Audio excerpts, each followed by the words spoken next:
ఒక మనిషినైనా ఒక వ్యవస్థనైనా మనం అంచనా వేయాలి, వాటి గురించి అర్థం చేసుకోవాలి అని మనకు ఒక ఆలోచన ఉంటే దానికి ఒక సోర్స్ ఉందండి. ఎవడినైనా సరే మీరు వాడి మంచా చెడా అని అర్థం చేసుకోవాలంటే స్ట్రైట్ అవే వాడి గతాన్ని చూడండి. గతంలో మీ పట్ల వాడికున్న అభిప్రాయాల్ని చూడండి. ఆ అభిప్రాయాలకు వాడిచ్చిన విలువను చూడండి. ఆ విలువలు ఎంతవరకు నిలబెట్టుకున్నాడో చూడండి. That gives clear understanding whether he is going to keep up his word or not. గతము ఈరోజు ఆ మనిషి నిర్ణయాలను నిర్ణయించాలే కానీ ఈరోజు అతను మాట్లాడే మాటలు కానీ అబద్ధాలు కానీ మనల్ని మభ్యపెట్టకూడదు, మోసపెట్టకూడదు. P4 విధానం కూడా అటువంటిదే. పబ్లిక్ ప్రైవేట్ పీపుల్ పార్ట్నర్షిప్ అట. బేసికల్లీ పబ్లిక్ ప్రైవేట్ పార్ట్నర్షిప్ అంటే ప్రభుత్వము ప్రైవేట్ రంగ సంస్థలు కలిసి సమాజం పట్ల బాధ్యతతో ఒక నిబద్ధతతో చేసే పార్ట్నర్షిప్ అని అర్థం. ఫర్ ఎగ్జాంపుల్ నేషనల్ హైవేస్, వాళ్ళు ప్రైవేట్ వాళ్ళే కదండి నేషనల్ హైవే కట్టేది, రన్ చేసేది. కానీ వాటిపైన నియంత్రణ ఎవరికి ఉంటుంది? నేషనల్ హైవే అథారిటీ ఆఫ్ ఇండియాకు ఉంటుంది. వాళ్ళు ఇష్టం వచ్చినట్టు టోల్ వసూలు చేయకుండా, ఇష్టం వచ్చినట్టు ప్రజల నడ్డి విరచకుండా టోల్ వసూలకు ఒక నియంత్రణకు గవర్నమెంట్ ఉంటుంది. గవర్నమెంట్ యొక్క హోల్ అండ్ సోల్ రెస్పాన్సిబిలిటీ ఏంటి అంటే నియంత్రణ, ప్రైవేట్ రంగంపై నియంత్రణ.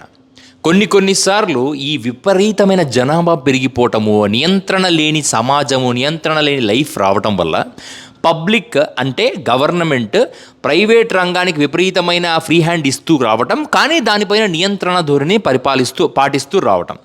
అది సహజంగా గత 15 ఏళ్లుగా జరుగుతున్న వ్యవహారం.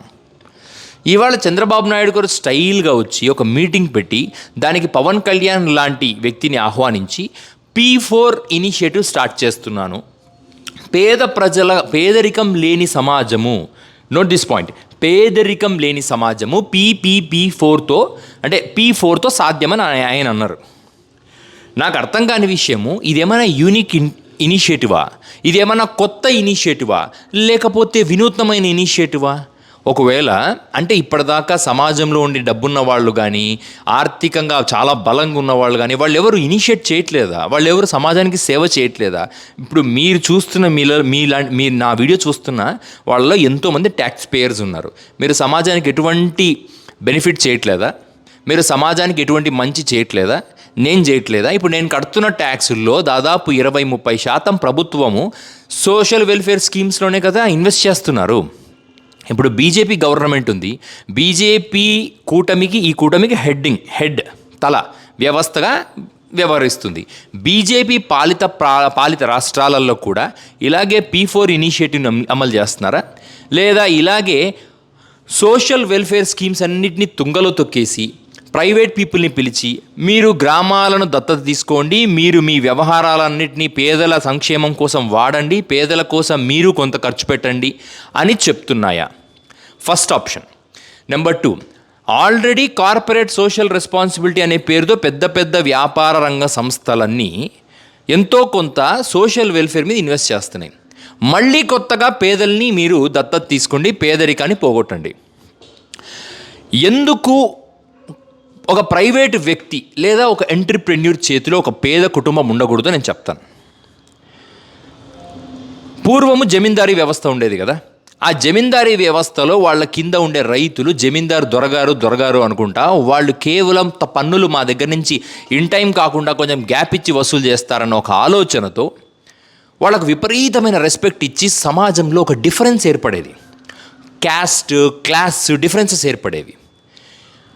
అటువంటి పరిస్థితులు మన దేశంలో ఉండకూడదని బిఆర్ అంబేద్కరు, అల్లాది కృష్ణస్వామి అయ్యరు లాంటి పెద్ద ఆర్థిక నిపుణులు కానీ, మన రాజకీయ నిపుణులు కానీ, లేదా మన కాన్స్టిట్యూషన్ రాసిన ఆ గ్రేట్ టీం కానీ వాళ్ళందరూ ఏం చేశారంటే ప్రభుత్వమే పేదరిక నిర్మూలనకు కట్టుబడి ఉండాలి, ప్రభుత్వమే ప్రజలకు కట్టుబడి ఉండాలి అని ఒక అద్భుతమైన ఒక పుస్తకాన్ని రాశారు. దాన్ని రాజ్యాంగం అంటారు. ఆ రాజ్యాంగంలో there are several articles which were especially meant to maintain that balance and harmony in the society.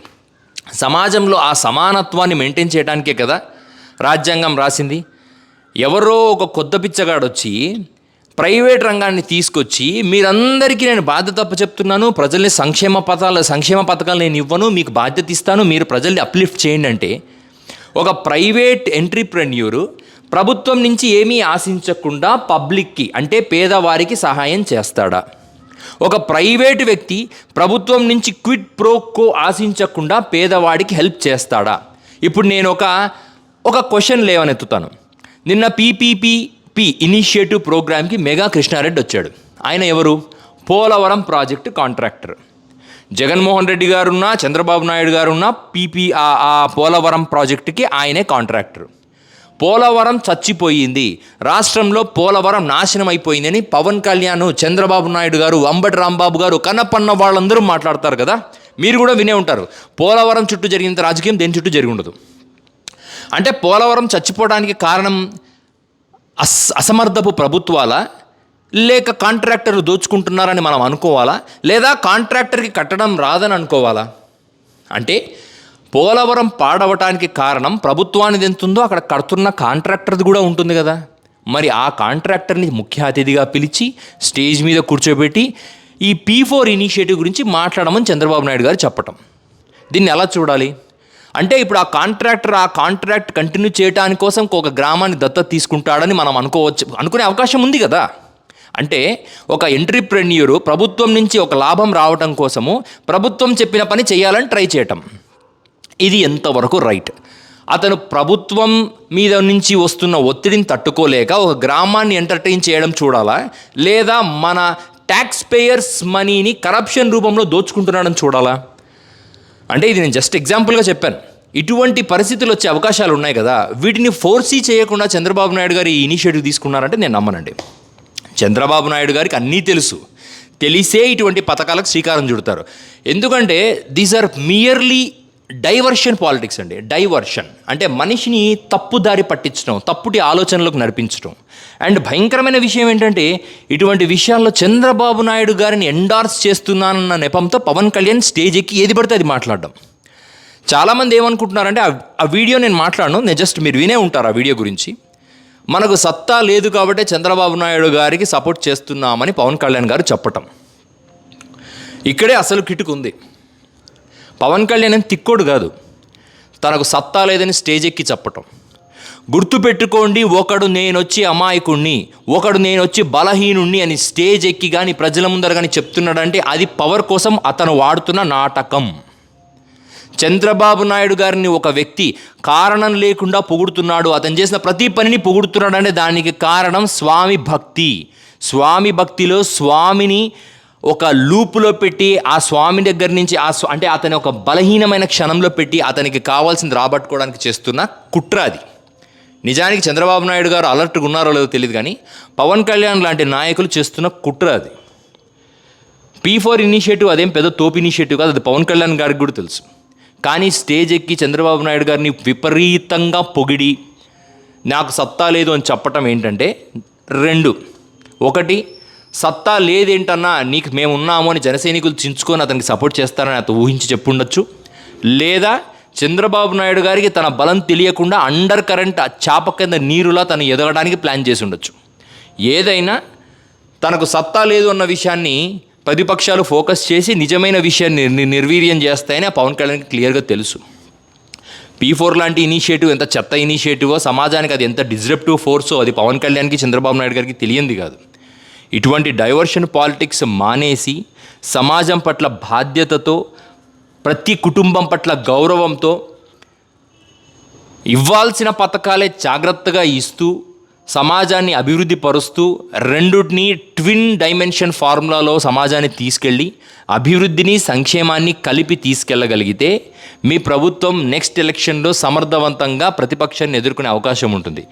లేకపోతే ప్రతిపక్షం ఆడే ప్రజా ఆటలో ఈ గవర్నమెంట్ దెబ్బతినే అవకాశం ఉంది. ఈ విషయం నేను చెప్పాల్సిన అవసరం లేదు, నేను అందరికీ తెలిసిన విషయమే.